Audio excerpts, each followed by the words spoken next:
போருங்கிற வார்த்தை வேணா சின்னதாக இருக்கலாம், ஆனால் அதுக்கு பின்னாடி இருக்க இழப்பு பெருசு, வலி பெருசு, அரசியல் பெருசு. அதே மாதிரி தான் போருக்கு பின்னாடி இருக்கிற வணிகமும் பெருசு. அந்த பிஸ்னஸை பற்றி தான் பேச போகிறோம்.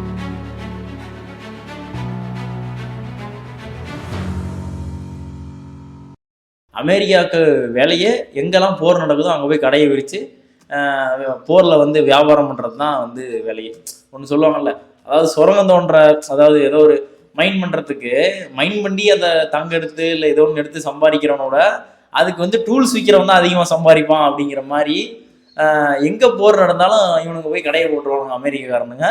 போட்டு அங்கே வந்து அங்கே தேவையான வெப்பன்ஸ் விற்கிறது இந்த மாதிரி வேலையை பார்த்துக்கிட்டு கடைசியில் குளோபலாகவே உலகத்துக்கே வந்து ரெசிஷனையும் இல்லை வந்து இன்ஃப்ளேஷனையும் உருவாக்கி விட்டு இவங்க தான் வந்து ரிசர்வ் கரன்சி அப்படின்னு டாலரை வச்சுட்டு மறுபடியும் அடுத்த போருக்காக வெயிட் பண்ணிட்டு இருக்கிற ஒரு நாடுனா அமெரிக்கா தான்.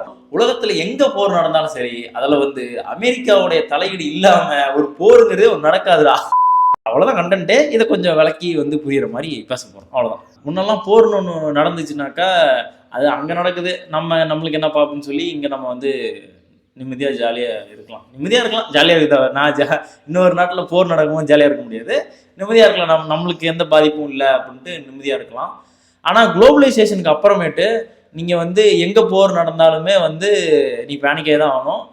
இங்கே போர் நடந்துச்சுனாலும் அங்கே இருக்கவன் பேனிக் ஆகும், அங்கே போர் நடந்தாலும் இங்கே இருக்கவன் வந்து பேனிக்கே தான் வேணும்.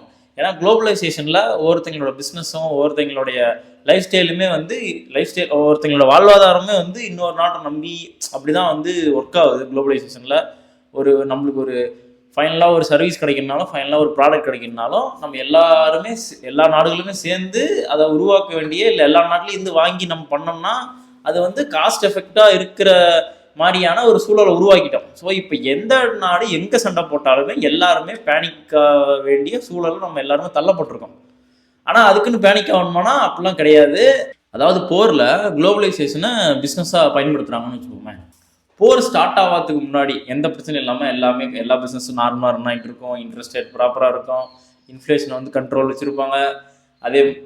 அதே மாதிரி வந்து எல்லாமே வந்து கண்ட்ரோல்டாக இருக்கும், கண்ட்ரோல்டு என்வரான்மெண்ட்டாக பர்ஃபெக்டாக நடந்துட்டு அது பாட்டுக்கு இருந்துட்டு ரெவன்யூவோட ஜிடிபி எல்லாம் பர்ஃபெக்டாக இருக்கும். இதுவே அட் செகண்ட் போர் போர் ஆரம்பிக்குதுன்னு தெரிஞ்சாலே வந்து அது மார்க்கெட்டில் வந்து அஃபெக்ட் ஆகுது.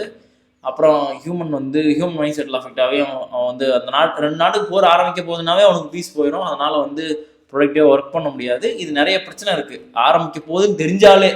அதுக்கப்புறம் ஆரம்பிச்சதுக்கப்புறம் எல்லா பிஸ்னஸும் அப்படியே வந்து டவுன் ஆகி எல்லாமே 100% அப்படியே எல்லாம் ஸ்டாப் பண்ணுற நிலைமைக்கு வந்துடும். சம்மந்தப்பட்ட அந்த நாடுக்கு நடுவில் அப்படியே கொஞ்சம் கொஞ்சமாக தகவல் நியூஸ் பரவ என்ன ஆகும்னா உலகத்தில் இருக்கிற எல்லா மக்களுமே வந்து இந்த நாட்டிலேருந்து நம்மளுக்கு என்ன கிடைக்குது, இந்த நாட்டிலேருந்து நம்மளுடைய பிஸ்னஸ் என்ன ரன் ஆகுதுன்னு பார்த்துட்டு அதுக்கு தகுந்த மாதிரி மக்கள் வந்து பேனிக்க ஆரம்பிப்பான். இப்போ அங்கேருந்து நம்மளுக்கு ஆயில் வருதா, அப்போ போய் பெட்ரோல் வாங்க, இல்லை அங்கேருந்து வந்து நம்மளுக்கு வேறு ஏதாவது ஒரு ரிசோர்ஸ் வருதா, அப்போ இதை போய் ஸ்டாக் பண்ணி வைப்போம் அப்படின்னு சொல்லி உலகத்தில் எல்லாருமே வந்து பேனிக் ஆகிட்டே இருப்பாங்க. போர் ஸ்டார்ட் ஆன அந்த செகண்டில் இந்தியாவை விட்டு வெளியே போயிட்டோன்னா இந்த ருப்பீஸுக்கு வந்து அவ்வளோவா வேல்யூ கிடையாது. ஆனால் நீ வந்து கோல்டை எடுத்துகிட்டு உலகத்தில் எங்கே போய் இறங்கினாலும் உனக்கு வேல்யூ இருக்கும். அதே மாதிரி தான் டாலர் எடுத்துகிட்டு எங்கே போய் இறங்கினாலும் எந்த நாட்டில் போய் நீ நின்னாலும் உனக்கு வந்து அந்த டாலருக்கு வந்து வேல்யூ இருக்கும். ஸோ இந்த வேல்யூங்கிறத அமெரிக்காக்காரன் அதை கரெக்டாக வந்து அதை வந்து உருவாக்குற மாதிரி தெரியல, ஃப்ராடு வேலை தெரியுது. அவன் நம்புற கரன்சியை நம்மளையும் நம்ப வைக்க பார்க்குறான். இதுதான் வந்து ரிசர்வ் கரன்சி, இதுதான் ஒரு ஸ்டாண்டர்டு. இப்போ நீங்கள் வந்து க்ரூட் ஆயில் வாங்கணும்னா கூட இந்தியன் ருப்பியை வந்து டாலராக மாற்றி அப்புறம் டாலரில் வந்து பே பண்ணி வாங்குற மாதிரி, அந்த மாதிரி பாண்டு போட்டு அந்த மாதிரி வாங்குற மாதிரி தான் சிஸ்டத்தை வந்து வச்சுருக்கான். ஸோ அந்த நாடுக்கு தான் அதிகமான அசட்ஸும் சேர ஆரம்பிக்கும். ஆனால் எனக்கு தெரிஞ்சு இந்த பேப்பருங்கிற இந்த டாலரோ இல்லை வந்து மெட்டலுங்கிற இந்த கோல்டோ வந்து இனிமேல் வந்து ஒரு ஸ்டாண்டர்டாக வந்து இருக்க போகிறது கிடையாது. எப்படின்னாக்கா இப்போ வந்து உனக்கு ஃபியூச்சர் இன்வெஸ்ட்மெண்ட் அப்படின்னு போச்சுன்னா தான் நீ வந்து கோல்டு ஆப்ஷனாவோ இல்லை டாலர் ஆப்ஷனாவோ வந்து செலக்ட் பண்ணுவ. இப்போ ப்ரெசென்ட்டில் உனக்கு தேவைப்படுற க்ரூட் ஆயிலே எந்த நாட்டுகிட்ட இருக்கோ அவன் தான் வந்து முடிவு பண்ணுவான் எக்கனாமி எப்படி ரன் பண்ணணும் அப்படிங்கிறத. இப்போ எப்படி அமெரிக்கா வந்து டாலர் கையில் வச்சுட்டு அதை பவர்ஃபுல்லாக வச்சுட்டு எக்கனாமி உலகத்தோட எக்கனாமியை வந்து கண்ட்ரோல் பண்ணி ரன் பண்ணுறானோ அடுத்து யாருக்கிட்ட இந்த டெய்லி யூஸ் பண்ற ரிசோர்ஸ் வந்து இருக்கோ, எந்த நாட்டில் இருக்கோ அவன் தான் எக்கனாமியை வந்து கண்ட்ரோல் பண்ணுவான்னு நான் வந்து நினைக்கிறேன். தோத்தாலும் ஜெயிச்சாலும் வந்துட்டு போர் நடந்துச்சுன்னா அது வந்து அமெரிக்காவுக்கு தான் பெனிஃபிட்டு எப்படி பார்த்தாலுமே. சரி, போர்லாம் வந்து நடந்து முடிஞ்சிருது அப்படின்னா, யாரோ ஒருத்தங்க ஜெயிச்சிட்டாங்கன்னா இது வந்து பெருமை கிடையாது. போர் வந்து நடத்துகிறாங்கனாலே அங்கே வந்து லீடர்ஸோட ஃபெயிலியர்னு தான் நான் சொல்லுவேன். ஏன்னா மக்கள் உங்ககிட்ட பவரை கொடுத்து உங்களெல்லாம் லீடர்னு உட்கார வச்சிருக்கிறதுக்கு இன்னொரு நாட்டு மக்களை போயிட்டு நீங்கள் வந்து போர்னு சொல்லி கொள்வது கிடையாது. ப்ராப்பரான நெகோசியேஷன் பண்ணி உங்களுடைய பேராசைக்கு உங்களுடைய ஃபியருக்கு நீங்கள் வந்து பக்கத்து நாட்டை வந்து கண்ட்ரோல் பண்ணும் அப்படின்னு நினைக்கிறதுக்கெல்லாம் மக்கள் உங்களை லீடராக உட்கார வைக்கல. டிஃபென்ஸுக்காக தான் இந்த ஆர்மி, இந்த சிஸ்டம், இந்த ப்ரொடெக்ஷன், இது எல்லாமே. ஆனால் நீங்கள் அந்த பவரை யூஸ் பண்ணிட்டு பக்கத்து நாடை பிடிக்கணும், பக்கத்தில் இருக்க ரிசோர்ஸை பிடிக்கணும், பக்கத்தில் இருக்க லீடரை வந்து கண்ட்ரோல் பண்ணும் அப்படின்னு இறங்குறதுனால தான் இந்த மாதிரி போரே நடக்குது. இதில் வந்து ஜெயிச்சாலோ தோத்தாலோ போர்னு ஒன்று ஆரம்பித்தாலோ அவன் வந்து லீடர் கிடையாது. அவன் வந்து லீடரோட தன்மையை வந்து இழந்துட்டான்னு தான் நான் நினைக்கிறேன். ஒரு மிகப்பெரிய ஒரு வன்முறை நடந்து அங்கே இருக்க கவர்மெண்ட் சரிஞ்சாலும் சரி, இல்லை இந்த மாதிரி போர் நடந்து அங்கே இருக்கிற மொத்த சிஸ்டமும் கொலாப்ஸ் ஆனாலும் சரி, நாளைக்கு எடுத்த உடனே அடுத்த செகண்டே பாதிக்கப்படுறது போர் வரப்போகுதுன்னு தெரியறதுக்கு முன்னாடி பாதிக்கப்படுறதுல இருந்து போர் முடிஞ்சதுக்கு அப்புறமேட்டும் அதே பாதிப்போட பல வருஷம் அதே பாதிப்புலேயே இருக்கிறவன் வந்து அங்கே இருக்கிற சாதாரண காமன் பீப்புள் தானே தவிர, இந்த லீடர்ஸ்லாம் பதவி இருக்கும்போது ஒரு காரில் போவோம், பதவி இல்லாதப்போ நார்மல் காரில் போவோம், அதே லைஃப் ஸ்டைலில் வாழ்ந்துட்டு அப்படியே செத்துருவானுங்க. ஆனால் இங்கே இருக்கிற வந்து பொதுமக்கள் தான் வந்து எல்லா நாட்டிலையுமே போர் நடந்து முடிஞ்சதுக்கு அப்புறமேட்டு வேலை இல்லாமல், சாப்பாடு இல்லாமல், தங்குறதுக்கு ஒரு இடம் இல்லாமல், போடுறதுக்கு ட்ரெஸ் இல்லாமல், மற்ற நாட்டை வந்து கையேந்தியோ அகதிகளாக போயிட்டு வாழ்கிற நிலைமை வந்து இந்த மாதிரியான ப்ராப்பராக நெகோசியேஷன் பண்ண தெரியாத, இல்லைனா வந்து இவங்களோட பேராசைனால பக்கத்து கண்ட்ரி கண்ட்ரோல் பண்ணும், பக்கத்து லீடரை வந்து கண்ட்ரோல் பண்ணுங்கிற ஒரு லீடருக்கு உண்டான எந்த தகுதியுமே இல்லாதவங்களாம் லீடராக இருக்கிறதுனால தான் இந்த மாதிரியான எல்லா மக்களுமே வந்து பாதிப்படைகிறாங்க. அதனால தான் வந்து போர்னு ஒன்று ஆரம்பிக்குதுனாவே அங்கே லீடர் வந்து ஃபெயில் ஆகிட்டான் அப்படின்னு நான் சொல்கிறேன். இப்போ நேபாளில் வந்து ஜென்சிஸ்லாம் வந்து பயங்கரமாக ப்ரொடெஸ்ட் பண்ணி அங்கே இருக்கவங்களெல்லாம் போட்டு இது பண்ணி ஒரு உம்மனை வேற எரிச்சிட்டாங்கன்னு நினைக்கிறேன். அந்த மாதிரி வந்து பல பிரச்சனையாச்சு. இதை பார்த்துட்டு வந்து இவங்கள மாதிரி தான் இருக்கும், புரட்சி வெடிக்கட்டும் அப்படின்லாம் வந்து இங்கே வந்து பேசிகிட்டு இருந்தாங்க. ஜென்சிஸ்லாம் பாரு அங்கே எப்படி இருக்கானுங்க அப்படின்னு. ஸோ அதுக்கப்புறமேட்டு நடந்து முடிஞ்சதுக்கு அப்புறமேட்டு அங்கே வந்து இன்வெஸ்ட் பண்ணுறதுக்கு பல ஏதாவது எம்என்சி கம்பெனி உள்ளே வருவானா, பெரிய பெரிய கம்பெனிஸ் வந்து உள்ளே இன்வெஸ்ட் பண்ணுவானா. இன்வெஸ்ட் பண்ணாமல் இருந்தால் அங்கே எப்படி கம்பெனிஸ் வந்து வளர்ந்தால் தான் அங்கெல்லாம் வேலை வாய்ப்புன்னு ஒன்று இருக்கும். வேலைக்கு போனால் தான் ஜிடிபி வளரும். அப்போ தான் வந்து ஒரு வேலைன்னு ஒன்று இருந்தால் தான் வந்து மக்களால் பீஸ்ஃபுல்லாகவே லைஃப் வந்து லீட் பண்ண முடியும். அதாவது அடிப்படையில் வேலைனே ஒன்று இல்லைனாக்கா அவன் வந்து கிரைமில் ஈடுபடுறது, அவனுக்கு எப்படி இப்போ இவனுங்களால வந்து எக்கனாமி டெவலப் ஆக போகிறதில்ல. அங்கேனா கவர்மெண்ட்டே இல்லை. அந்த மாதிரி வந்து கவர்மெண்ட்டே போய் டெமாலிஷ் பண்ணி இதுதான் புரட்சி அப்படின்னு பண்ணிகிட்டு இருக்காங்க. இது வந்து அந்த நாட்டுக்கு வளர்ச்சிலாம் வந்து தேடித்தர போகிறதில்ல. ஃபார் எக்ஸாம்பிள் இது நேபாள். இந்த மாதிரி போர் நடந்து முடிஞ்சு அவங்களால அதை வந்து பிக்கப் பண்ணி அதை கொண்டு போக முடிஞ்சால் மட்டும்தான் எக்கனாமி ஓரளவுக்கு ரன் பண்ண முடியுமே தவிர, அப்பயுமே பொதுமக்கள் வந்து கஷ்டப்பட்டுட்டு தான் இருப்பான். அவனுக்கு சோறு இல்லாமல் இடம் இல்லாமல் அவனே ஒரு சின்னதாக ஒரு கம்பெனியில் ஏதோ வேலை செஞ்சுட்டு இருப்பான். கம்பெனி மேலே கொண்டு போட்டால் அவன் எங்கடா போவான். அந்த மாதிரி ரொம்ப எளிய மக்கள் தான் எக்கனாமியில் எந்த பிரச்சனை வந்தாலும் சரி, நாட்டில் பெரிய பிரச்சனை, அரசியல் மாற்றங்கள் வந்தாலும் சரி, எல்லாத்துலேயுமே பாதிக்கப்படுறவன் இந்த ஏழை மக்களாக தான் இருக்கான். அவன் தான் உடனே பாதிக்கப்படுறது அவன் தான். அடுத்த செகண்டே பாதிக்கப்படுறது ஏழை மக்கள் தான். போர் நடந்து முடிஞ்சதுக்கு அப்புறமேட்டு அதே எக்கனாமி திருப்பி கொண்டு வரணும், மக்களுக்கு எல்லாத்துக்கும் வேலை வாய்ப்பு உருவாக்கணும், கம்பெனிஸ் வந்து ஆரம்பிக்கணும். அப்படிங்கிறப்ப பணப்புழக்கம் வந்து இன்னும் அதிகமாகும். ஸோ இன்ஃப்ளேஷன்கிட்ட போய் நிற்பாங்க. அதே மாதிரி மற்ற நாடுகள்கிட்ட வந்துட்டு இங்கே இருக்கிற அசட்ஸை வந்து வச்சு அங்கேருந்து காசு வாங்க வேண்டிய நிலமை வரும். இங்கேயும் அமெரிக்காக்காரன் வந்து ரோல் ப்ளே பண்ணுவான், வேர்ல்டு பேங்க்குன்னு சொல்லிட்டு அங்கே வந்துட்டு அங்கேயும் வந்து ரோல் ப்ளே பண்ணுவானுங்க. நாடை கொஞ்சம் கொஞ்சமாக எழுதி வாங்கிட்டு காயத்தை கொண்டாந்து கொடுத்துட்டு இதை நம்புங்க அப்படின்னு சொல்லி டாலர் கையில் கொடுத்துட்டு போயிடுவான். கொஞ்சம் கொஞ்சமாக இங்கே இருக்கிற ரிசோர்ஸையும் போர் மூலியமாக ஆட்டையை போடுற வேலை தான் அமெரிக்காவோட வேலை. அதே மாதிரி போர் நடந்துட்டு இருக்கும்போதும் இந்த மிசைல் செய்கிறது, டேங்கரு, இந்த ஜெட்டு செய்கிறது, இந்த மாதிரியான வந்து எல்லா விதமான கம்பெனிஸும் வந்து அமெரிக்காவில் இருக்குது. அவனுங்களும் வந்து ப்ராஃபிட் பண்ணுவானுவ. அதே மாதிரி இவனுங்க இப்போ நடந்துட்டு இருக்க போறனால கண்டிப்பாக வந்து எல்லா நாட்டிலையுமே இன்ஃப்ளேஷனுங்கிறது வரும், இல்லை கண்டிப்பாக வந்து அமெரிக்காவில் ரெசஷனுங்கிறதும் வரதுக்கான வாய்ப்பு வந்து இருக்குது. கண்டிப்பாக இருக்குது.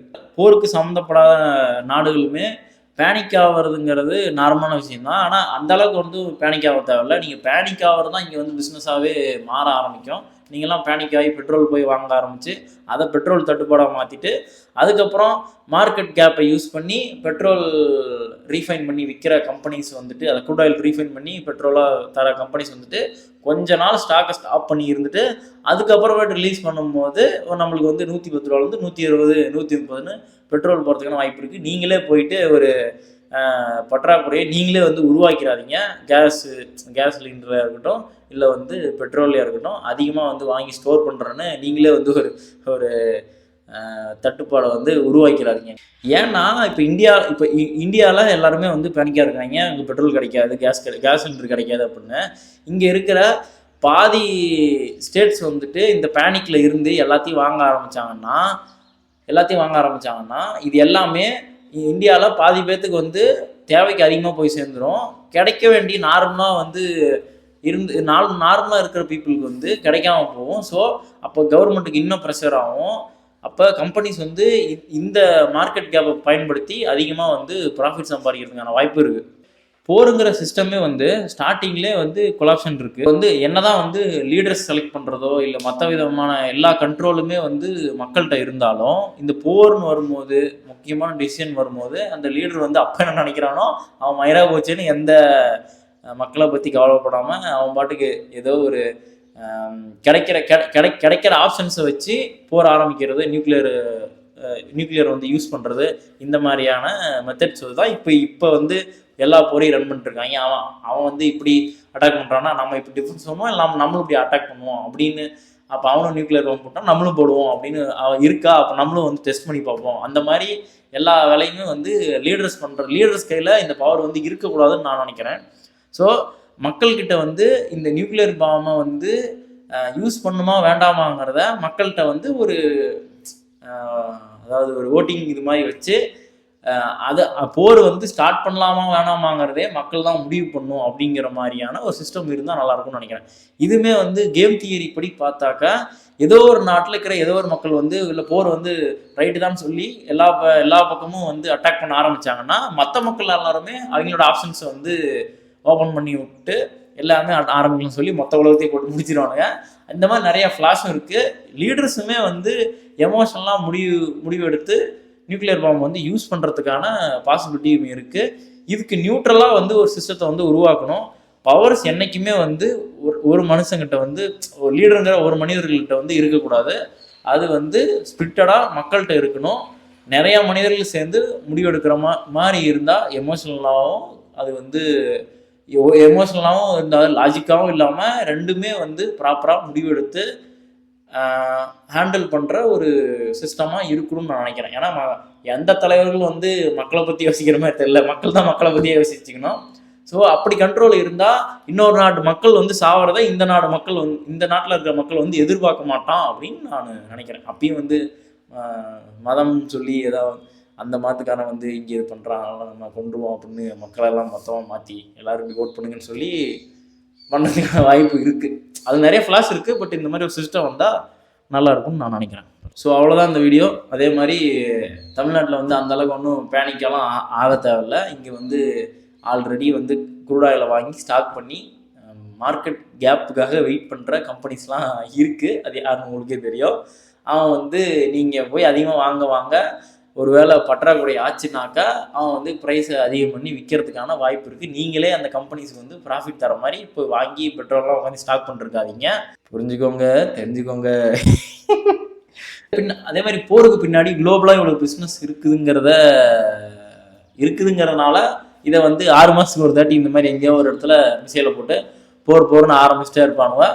மக்கள் வந்து சலிச்சு போகிறோம். பேனிக் ஆகிட்டு இது பண்ணுறதுக்கு இல்லாமல் நார்மலாக வந்து நடக்குதா சரி ஓகே அப்படின்னு கடந்து போகிற டைமு வந்து வர ஆரம்பிக்கும். ஏன்னா இவனுக்கு வந்து 6 மாதத்துக்கு ஒரு தாட்டி இந்த மாதிரி போருன்ட்டு பண்ணிகிட்டு இருப்பானுங்க. அது நடக்கிறது தான். எது எப்போ நடக்கும்னு சொல்லவும் முடியாது. அதுதான் வந்து குளோபலைசேஷன் இருக்கிற பிரச்சனையே. இப்போது இது வாரில் இருக்கிற பிரச்சனையுமே அதே தான். ஸோ அந்த அளவுக்கு வந்து தமிழ்நாட்டில் வந்து இந்தியாவில் வந்து பேனிக் ஆகணுங்கிற அவசியம் கிடையாதுன்னு தான் நான் சொல்ல வரேன். அவ்வளோதான். இதோட இந்த வீடியோ முடிக்கிறது. நன்றி, வணக்கம்.